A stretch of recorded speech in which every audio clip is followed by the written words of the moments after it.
ഡൽഹിയിൽ നിർണായക ചർച്ചകൾക്ക് പോയ തരൂർ തിരിച്ചെത്തിയിരിക്കുന്നു. തിരുവനന്തപുരം വിമാനത്താവളത്തിൽ നിന്നുള്ള ദൃശ്യം.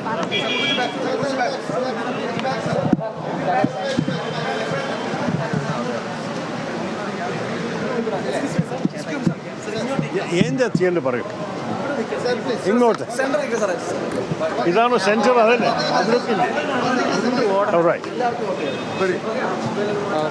തരൂർജി, ഡൽഹിയിലെ കൂടിക്കാഴ്ച, രാഹുൽ ഗാന്ധിയുമായുള്ള കൂടിക്കാഴ്ച കുറച്ച് കാലത്തിന് ശേഷമാണ്.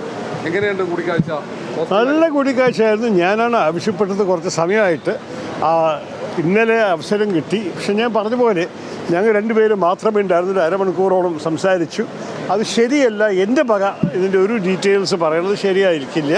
കാരണം അദ്ദേഹവും ഇതിനെക്കുറിച്ച് സംസാരിക്കുന്നത്, ഞാൻ സംസാരിക്കുന്നത്. പക്ഷേ ഒരു നല്ലൊരു കോൺവെർസേഷൻ ആയിരുന്നു എന്ന് മാത്രമേ എനിക്ക് പറയാൻ ആഗ്രഹമുള്ളൂ. അപ്പോൾ അത് നടന്നു, അത്രയേ ഉള്ളൂ. നിങ്ങൾ ഇത്ര വലിയൊരു കഥ ഉണ്ടാക്കാൻ എന്താണെന്ന് എനിക്ക് മനസ്സിലായിട്ടില്ല. അതെങ്ങനെ ഞാൻ പറയാൻ പാടില്ല. ഞങ്ങൾ വാതിലടച്ച് സംസാരിക്കുന്ന വിഷയത്തെ കുറിച്ച് സംസാരിക്കുന്നത് ശരിയല്ല. അല്ല, ഈ ചർച്ച നിങ്ങൾക്ക് മനസ്സിലാക്കി. എനിക്ക് ഒരു പ്രശ്നവുമില്ല, ഒരു ബുദ്ധിമുട്ടില്ല. അപ്പോൾ ഈ ചിലർ പറയുന്നത് പ്രശ്നം തീർന്നു, അത് അങ്ങനെ ഒരു പ്രശ്നം എനിക്കുണ്ടായില്ല. പ്രശ്നമുണ്ടായിരുന്ന ആൾക്കാർ, അവർ മനസ്സിലുണ്ടായിരുന്ന പ്രശ്നങ്ങളുണ്ടെങ്കിൽ അവരെന്നെ പറഞ്ഞോട്ടെ പ്രശ്നം തീർന്നോ ഇല്ലയെന്ന്. എനിക്ക് പ്രശ്നം പ്രശ്നമൊന്നും ഉണ്ടായിരുന്നില്ല. ചില വിഷയങ്ങൾ അദ്ദേഹത്തോട് സംസാരിക്കാനുണ്ട്, സംസാരിച്ചു. നല്ലോണം രണ്ട് ഭാഗത്തും നന്നായി സംസാരിക്കാൻ അവസരം കിട്ടി.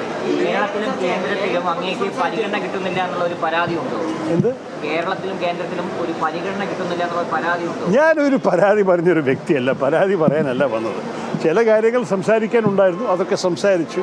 പക്ഷേ എന്നെക്കുറിച്ച് നിങ്ങൾക്ക് അറിയാമല്ലോ, ഞാൻ ആരുടെ എതിരും പരാതി പറയില്ല, എൻ്റെ കാര്യത്തെ കുറിച്ച് പരാതി പറയില്ല. എനിക്ക് ചില അഭിപ്രായങ്ങളുണ്ട്, അതിനെ പങ്കെടുക്കാനൊരു അവസരമാണ് സൈനികർ പറയുന്നത്. കഴിഞ്ഞ തെരഞ്ഞെടുപ്പിലൊക്കെ ഏറ്റവും പ്രധാനപ്പെട്ട പ്രകടന പത്രിക ഉൾപ്പെടെ തയ്യാറാക്കുന്ന അതിന് നേതൃത്വം നൽകിയ ആളാണ് ശശിധരൻ. അപ്പോൾ ഇനി തെരഞ്ഞെടുപ്പിലേക്ക് പോകുന്ന സാഹചര്യമാണ്. അപ്പം പ്രധാനപ്പെട്ട ചില ഉത്തരവാദിത്തങ്ങളൊക്കെ ഈ കൂടിക്കാഴ്ചയിൽ ഏൽപ്പിച്ചിട്ടുണ്ടോ രാഹുൽ? ഇല്ല, ഇതുവരെ ഈ വരുന്ന തെരഞ്ഞെടുപ്പിനെ കുറിച്ചും അതിൻ്റെ ഉത്തരവാദിത്തങ്ങളോ ചുമതലകളോ ഒന്നും അതിനെക്കുറിച്ചൊരു ചർച്ച ആവാൻ സമയമായിട്ടില്ല. എൻ്റെ അറിവിൽ എന്തായാലും അതിനെക്കുറിച്ചൊന്നും ചർച്ച ഉണ്ടായിട്ടില്ല. അത്രയെങ്കിലും ഞാൻ പറയാം. ഞങ്ങൾ വേറെ കാര്യങ്ങളാണ് സംസാരിച്ചത്. പക്ഷേ ഇപ്പോഴും ശശി തരൂരിനെതിരെ വിമർശനം നേതാക്കൾ ഉന്നയിക്കുന്നുണ്ട്. എന്താണ് ഇപ്പോൾ നിലപാട് നിലവിൽ? അത് എനിക്ക് അവരോട് ചോദിക്കില്ല. വിമർശനമുള്ളവർ പറയട്ടെ എന്താ വിഷയം എന്ന്. ഞാൻ മനസ്സിലാക്കിയിരിക്കുന്നത്, ഞാൻ സൈറ്റ് ചെയ്ത ചില സോഴ്സസിനെ കുറിച്ച് അവർക്ക് ചില അഭിപ്രായ വ്യത്യാസങ്ങളുണ്ട്. ഞാൻ പറഞ്ഞു എനിക്ക് വേറെ നല്ല ഡേറ്റ കാണിച്ചു തന്നാൽ ഞാൻ കേൾക്കാൻ തയ്യാറാണ്. ഞാൻ ആരുടെയും എന്താ പറയുക, ആരുടെയും ഒരു പോയിന്റ് ഓഫ് വ്യൂവിനെ ആവർത്തിക്കാനല്ല ഇറങ്ങിയത്. ഞാൻ 15-16 വർഷമായിട്ട് പറയുന്നൊരു കാര്യമാണ്, കേരളത്തിൽ നമ്മൾ യുവാക്കളൊക്കെ തൊഴിലില്ലായ്മ ഇല്ലാതെ ഉള്ള കാരണം അവർ ഈ നാട് വിട്ടിട്ട് പോകുന്നു. അവർക്ക് തൊഴിൽ സാധ്യതകൾ കൂടുതൽ ഉണ്ടാക്കാൻ വേണ്ടിയിട്ട് ഇൻവെസ്റ്റ്മെൻറ്റ് കൊണ്ടുവരണം, പുതിയ സ്റ്റാർട്ടപ്സ് ഉണ്ടാക്കണം, ഓൺട്രപ്രനർഷിപ്പിനെ പ്രോത്സാഹിപ്പിക്കണം. ഇതൊക്കെ കുറേ വർഷങ്ങളെ പറഞ്ഞ് നടക്കണം. നിങ്ങൾ യൂട്യൂബിലും കൂടി കാണാം. 10-7 വർഷമായിട്ട് ഈ പ്രസംഗങ്ങളൊക്കെ യൂട്യൂബിലുണ്ടല്ലോ.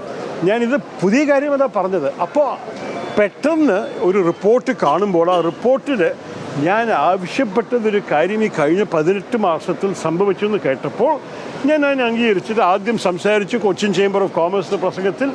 അത് കഴിഞ്ഞിട്ട് അതിൻ്റെ അടിസ്ഥാനത്തിൽ ഒരേ ഡേറ്റ എടുത്തിട്ട് ഞാൻ ആർട്ടിക്കിളും എഴുതി. അതിനെ പെട്ടെന്ന് ആൾക്കാർ വായിക്കുന്നത് നല്ലതല്ലേ. എൻ്റെ അഭിപ്രായത്തിൽ ഒരു ഗുണം ഈ വിവാദത്തിന് വന്നിരിക്കുന്നത്, ഈ വിഷയത്തെക്കുറിച്ച് ചർച്ച ഉണ്ടാവട്ടെ. കേരളത്തിൽ സ്റ്റാർട്ടപ്സ് നടക്കുന്നുണ്ടോ? നമ്മളുടെ യുവകൾക്ക് ഇപ്പോൾ ഇനിയും തൊഴിൽ സാധ്യതകൾ കൂടുന്നുണ്ടോ? ഓൺട്രപ്രനർഷിപ്പ് വഴിക്ക് നമ്മളുടെ സാമ്പത്തിക വളർച്ച നന്നാവുന്നുണ്ടോ? ഇതിനെക്കുറിച്ച് അത് എന്താണ് യാഥാർത്ഥ്യം എന്ന് സ്ഥാപിക്കാൻ ഓരോരോ കക്ഷികൾക്ക് അവരുടെ അഭിപ്രായവും ഡേറ്റയും ഉണ്ടെങ്കിൽ അത് വരട്ടെ. എൻ്റെ അഭിപ്രായത്തിൽ ഇങ്ങനെയുള്ള വിഷയങ്ങളാണ് ശരിക്ക് നമ്മൾ ചർച്ച ചെയ്യേണ്ടത് രാഷ്ട്രീയത്തിൽ. നമ്മുടെ രാഷ്ട്രീയത്തിൽ വെറും പാർട്ടി പോളിറ്റിക്സ് കളിച്ചിട്ട് കാര്യമില്ല. ജനങ്ങൾക്ക് ആവശ്യമുള്ളത് അവരുടെ ഭാവിയെക്കുറിച്ച് നമ്മൾ എന്താ ചെയ്യുന്നത്, അവരെ സംരക്ഷിക്കാൻ നമുക്ക് വല്ല ചിന്തയുണ്ടോ, അവരുടെ ആവശ്യങ്ങൾക്ക് വേണ്ടി നമ്മൾ വല്ല പ്ലാൻ ഉണ്ടാക്കിയിട്ടുണ്ടോ? അപ്പോൾ അഥവാ ഇത് സത്യമല്ലെങ്കിൽ ഇതിനെ യാഥാർത്ഥ്യമാക്കാൻ എന്താ ചെയ്യേണ്ടതെന്ന് ആൾക്കാർക്ക് പറയട്ടെ. ഈ ചർച്ച വരുന്നതിൽ ഞാൻ ഒരു തെറ്റും കണ്ടിട്ടില്ല. എൻ്റെ അഭിപ്രായത്തിൽ നല്ലൊരു കാര്യമാണ് ഈ ചർച്ച വന്നത്. അത് ഞാൻ സൈറ്റ് ചെയ്തത് ഒരു CPMൻ്റെ ഒരു ഡോക്യുമെൻ്റ് ഒന്നുമല്ല. ഞാൻ സൈറ്റ് ചെയ്തത് global startup ecosystem report 2024 ease of doing business റാങ്കിങ്സും 24. ഇത് രണ്ട് മാത്രമാണ് ഞാൻ സൈറ്റ് ചെയ്തത്. ഇനി അത് തെറ്റാണെങ്കിൽ അതിനെ ചൂണ്ടിക്കാണിച്ചാൽ ജനങ്ങൾ കേൾക്കട്ടെ. എൻ്റെ അഭിപ്രായത്തിൽ ജനങ്ങളുടെ ഇടയിലും നിങ്ങളുടെ മാധ്യമത്തിലും ഇതൊക്കെ ഒരു ചർച്ച ആക്കുന്നത് നല്ല കാര്യമാണ്. പക്ഷേ ഞാൻ വിവാദം ഉണ്ടാക്കാനല്ല എഴുതിയത്. ഞാൻ കുറേ വർഷങ്ങളായിട്ട് ആവശ്യപ്പെടുന്ന ഒരു വിഷയത്തിനെക്കുറിച്ച് ഒരു റിപ്പോർട്ട് കണ്ടപ്പോൾ ഞാൻ അതിനെ സ്വീകരിച്ചു. അതിലും കൂടി ഞാൻ പറഞ്ഞു, ഇത് സത്യമാണെങ്കിൽ നിങ്ങൾ വായിച്ചു നോക്കൂ ഞാൻ എഴുതിയിരിക്കുന്നത്. പി രാജീവിൻ്റെ ഒരു കോട്ടിന് വെച്ച് ഞാൻ പറഞ്ഞു ഇത് സത്യമാണെങ്കിൽ നല്ലൊരു കാര്യമാണ്.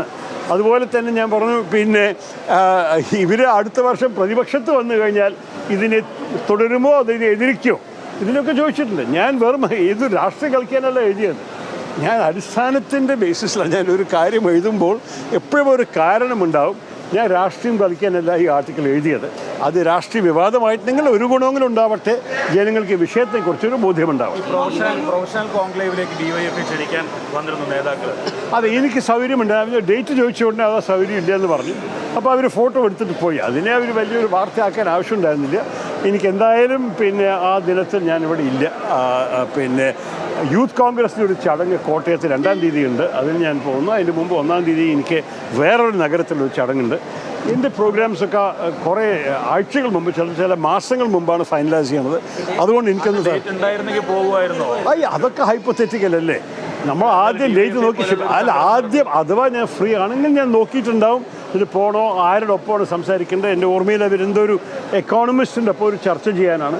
അദ്ദേഹം ആരാണ് എൻ്റെ ഒപ്പം സംസാരിക്കാൻ, എനിക്ക് അദ്ദേഹം സംസാരിക്കാൻ താല്പര്യം ഉണ്ടാവും. അതൊക്കെ നോക്കിയിട്ട് തീരുമാനിക്കില്ല. പക്ഷെ ആ സ്റ്റേജ് എത്തിയില്ലേ. ഡേറ്റ് പറഞ്ഞോട് ഞാൻ പറഞ്ഞു സോറി എനിക്ക് ഫ്രീ അല്ല. അതോടെ കഥ അതായത് രണ്ടുപേർ മാത്രമുള്ള ഒരു കൂടിക്കാഴ്ചയിൽ എന്ത് സംഭവിച്ചു ചോദിക്കുന്നത് ശരിയല്ല. അതുകൊണ്ട് അത് ചോദിക്കുന്നില്ല. പക്ഷേ താങ്കളുടെ എല്ലാ വിഷയങ്ങളും സോർട്ട് ഔട്ട് ചെയ്തു എന്ന് കരുതുന്നു. അപ്പോൾ എനിക്കല്ലായിരുന്നു വിഷയം. എനിക്ക് ഇന്ന് വിഷയങ്ങളുണ്ടായിരുന്നു. ഞാൻ ചില അഭിപ്രായങ്ങൾ എനിക്ക് കുറേ കാര്യങ്ങളായിട്ട് സംസാരിക്കാനുണ്ടായിരുന്നു, സംസാരിക്കാൻ സാധിച്ചു. പക്ഷേ ഞാൻ എല്ലാവരും പരാതികളോ വിഷയങ്ങളോ പ്രശ്നങ്ങളൊക്കെ ഓരോരുത്തത്. അപ്പോൾ എനിക്കെന്താണ് പൂർത്തിയാക്കാനുള്ളത്? അഥവാ ചിലവർ മനസ്സിൽ പ്രശ്നങ്ങളുണ്ടെങ്കിൽ അവരെന്നെ പറയട്ടെ. ഇത് നോക്കൂ, എനിക്ക് ചിലപ്പോൾ ഒരു സന്തോഷമുണ്ട്. ഇടയ്ക്ക് നമ്മുടെ പാർട്ടിയിലകത്ത് ചില നേതാക്കളുടെ ഇടയിലൊരു തമ്മിത്തലുണ്ടാവുന്നത് കേട്ടിട്ട് അത് എപ്പോഴും ഒരു ദുഃഖം തോന്നുന്ന കാര്യമാണ്. ഇത് എൻ്റെ വിഷയത്തിലെങ്കിലും ഐക്യം വന്നു, നല്ല സന്തോഷമല്ലേ, നല്ലൊരു കാര്യമായിരിക്കട്ടെ. വരുന്നു. താങ്ക്സ്.